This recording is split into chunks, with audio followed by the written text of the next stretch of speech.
Today's tutorial is 2-in-1 packed and you don't want to miss any of it, so ensure to stay tuned to the end. You will be learning when to use an Excel chart and also how to create one. Welcome once again to Data Monarch channel.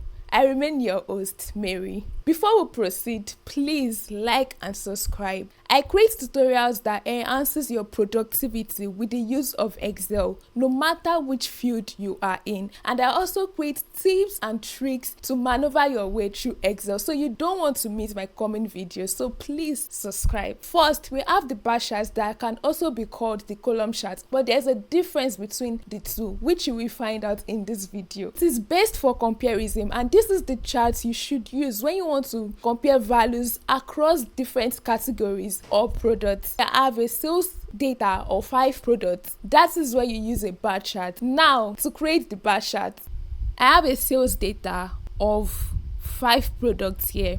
So to create the bar chart, you highlight the data, then you come here to your insert. Under your insert, you come here, you can see this already looks like a bar chart, so you click on the drop down and you select whichever one you want. Click on it and that is it. It is created.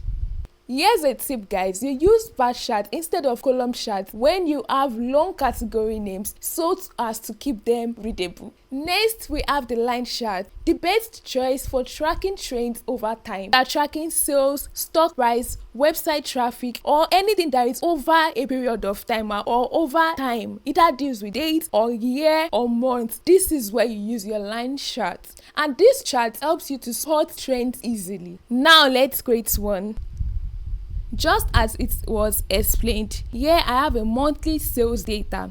So to be able to find the trends and see which month had the highest sale, the best, just as described, to use the line chart, you also highlight it. You come here to your insert. You can see something forming as a line, or you can come here to recommended charts and see, go to your all charts, then you can see line.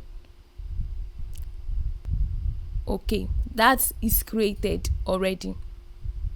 The pie chart is commonly used but often misused. Before I proceed, I'm sure you've actually misused one of these charts. Let me know in the comment section and how it affected your visualizations. It is great for showing proportions like a market share. It is good when you have fewer than 5 categories. Awesome! Let's create a pie chart. To our pie chart, the same thing, you highlight your data and you come here to your insert tab, recommended chart. Yes, okay, amazing. So just if you noticed something the other time, immediately highlighted it and went to my insert tab under recommended chart. Excel already recommended pie charts for me because it knows that best visualize my data. Also, a tip I have for you here: avoid using pie charts when the difference between your values are minimal. That means if they are small. Preferably, it is better to use a bar chart to see the difference and clear visualizations of your data. Next on, if you want to show the relationship between 2 variables, use a scatter plot. For example, let's say we have a data on study hours and exam scores of students. A scatter plot helps us to see if students who have higher study hours have more exam scores. Highlight the data, just as done in previous charts, and come here to your insert on the recommended chart. Then you can come here to your all charts tab, move down to scatter, that's XY scatter, that's scatter plot, then okay.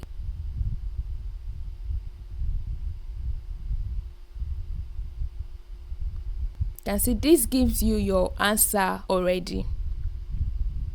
Always remember, scatter plot is best for relationships and correlations. If you are still here, I'm sure you've learned a lot. So please, if you've not, subscribe, please. Thank you. Finally, we have the pivot chart, one of the most powerful tools in Excel. Unlike regular charts, a pivot chart is interactive and allows you to filter out data just as you want. If you work with larger data sets, learning pivot charts will save you hours of stressful work.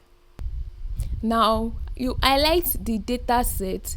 You come here also under your insert tab. You can see a pivot table. Click it. Then you see from the table range. new worksheets or existing worksheets. We want it to be in a new sheet so as to make our work much more presentable. After the pivot table has been created, you drag which one you want. Now I want to filter out sales by regions. So you come here, click on your region, and you can see it has come here to your rows, or you can drag it. You drag it down here.